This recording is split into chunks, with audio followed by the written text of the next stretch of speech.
Sichqon va qopqon hikoyasi. Bir kuni kichkina sichqon fermerning uyida yangi qopqon qo'yilganini ko'rib qoldi.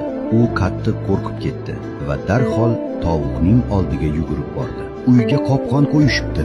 Hammamizga xavf tug'ildi. Tovuq esa beparvo javob berdi. Bu sening muammoing, sichqon.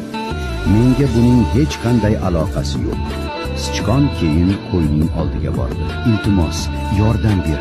Uyda qopqon bor. Qo'y bosh chayqab dedi. Senga achinaman, lekin bu mening tashvishim emas.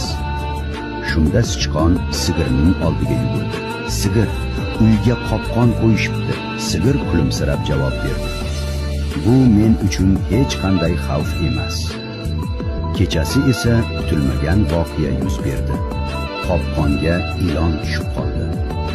Fermerning ayoli uni tekshirmoqchi bo'lganida ilon uni chaqib oldi. Ayol og'ir kasal bo'lib qoldi. Unga sho'rva pishirish uchun fermer tovuqni so'ydi. Kasallik uzoq davom etdi.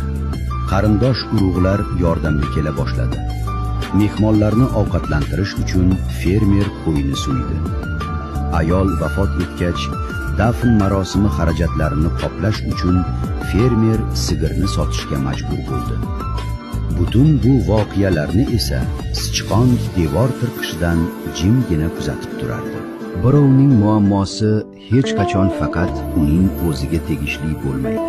Har qanday xavf yoki muammo erta yoki kech atrofdagilarga ham ta'sir qiladi.